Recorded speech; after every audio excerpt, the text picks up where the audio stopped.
अब चलते हैं स्टूडेंट्स क्वेश्चन नंबर 6 की तरफ, जिसमें हम लोग डिस्कस करेंगे डिफरेंट पार्टिकल्स का क्या इंटरेक्शन होता है मैटर के साथ।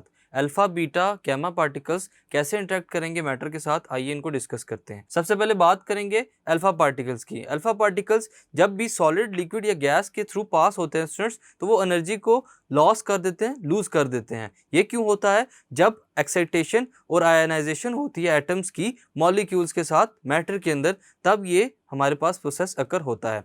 अल्फा पार्टिकल्स का जो मास है स्टूडेंट्स वो ज़्यादा होता है इलेक्ट्रॉन से, सो वो अप्रोच नहीं करते क्लोजली न्यूक्लियस के और कंटिन्यू रखते हैं आयनाइजेशन को प्रोड्यूस करना, जो कि इंटेंस फॉर्म में होती है किसी भी स्ट्रेट पाथ के along until coming to the rest. और जब तक वो रुक नहीं जाते तब तक वो अपनी मोशन जो है वो कंटिन्यू रखते हैं विदाउट डिस्टर्बिंग द न्यूक्लियस। यह है हमारे पास अल्फा पार्टिकल्स और उनकी interaction with the matter. Next है हमारे पास बीटा पार्टिकल्स।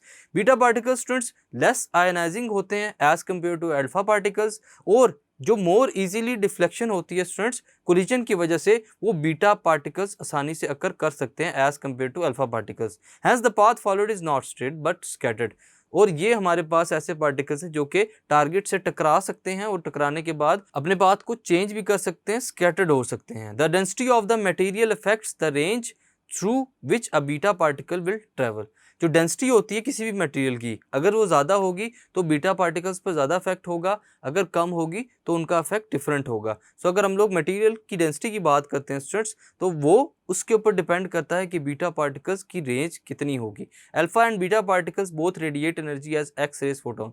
जैसे एक्स रेज फोटोन निकलते हैं स्टूडेंट्स, एमिट होते हैं, इसी तरह अल्फा और बीटा पार्टिकल्स भी एनर्जी को रेडिएट करते हैं, एमिट करते हैं in an electric field of charge particles in a solid. Solid के अंदर अगर चार्ज पार्टिकल्स की फॉर्म में इलेक्ट्रिक फील्ड जनरेट होती है स्टूडेंट्स, तो वहां पर अल्फा और बीटा पार्टिकल्स एनर्जी को रेडिएट करते हैं। ये है बीटा पार्टिकल्स का इंटरेक्शन विद मैटर। नेक्स्ट है हमारे पास gamma particles. The least ionizing of all radiations is the gamma rays as they are uncharged. इनके ऊपर चार्ज नहीं होता, इसी वजह से इनका जो आयनाइजिंग इफेक्ट होता है स्टूडेंट्स वो तमाम पार्टिकल से लीस्ट है, because they are uncharged. Interaction with matter occur as follows.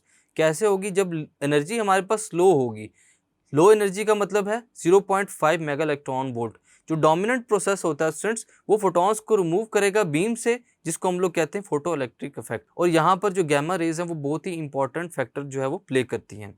Intermediate energy की बात करें स्टूडेंट्स, जो डोमिनेंट प्रोसेस है वो उसको क्या कहते हैं? Compton scattering. क्योंकि वहाँ पर हमारे पास एनर्जी डोमिनेंट होने की वजह से, इंटरमीडिएट होने की वजह से क्या होता है? कॉम्पटन स्कैटरिंग अकर होना शुरू होगी। हायर एनर्जीज की बात करें, अगर हमारे पास एनर्जी हो 1.02 मेगा इलेक्ट्रॉन वोल्ट की, तो जो वहाँ पर हमारे पास डोमिनेंट प्रोसेस होगा स्टूडेंट्स, वो होगा पेयर प्रोडक्शन का। क्यों? क्योंकि जो चार्ज पार्टिकल्स है अल्फा बीटा और गैमा रेज, ये प्रोड्यूस करते हैं फ्लोरेसेंस और ग्लो करते हैं जैसे ही वो स्ट्राइक करेंगे किसी भी सब्सटेंस के साथ, जैसा कि जिंक हो गया, सल्फाइड, सोडियम आयोडाइड या बेरियम प्लेटिनो साइनाइड कोटेड स्क्रीन्स के साथ।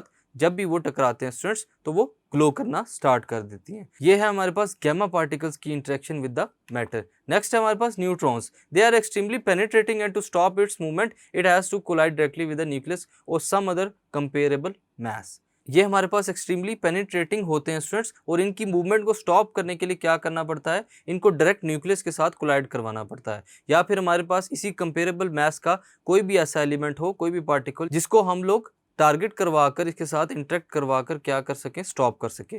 न्यूट्रॉन्स जो होते हैं स्टूडेंट्स, वो प्रोड्यूस करते हैं लिटल इनडायरेक्ट आयनाइजेशन प्रोसेस को, जब वो इंटरेक्ट करेंगे किसी भी मटेरियल के साथ। अगर हम लोग बात करते हैं हाइड्रोजन एटम के साथ इंटरेक्ट करने की, तो वहाँ पर इनडायरेक्ट आयनाइजेशन जो है वो प्रोसेस उसका स्टार्ट हो जाता है, और वो क्या करना शुरू कर देता है? प्रोटॉन्स को नॉकआउट करना शुरू कर देता है। ये है हमारे पास न्यूट्रॉन्स का इंटरेक्शन किसके साथ? मैटर के साथ। तो स्टूडेंट्स, इस क्वेश्चन के अंदर हम लोगों ने देखा कि कैसे अल्फा बीटा गैमा और न्यूट्रॉन पार्टिकल्स इंटरेक्ट करते हैं मैटर के साथ। Thank you.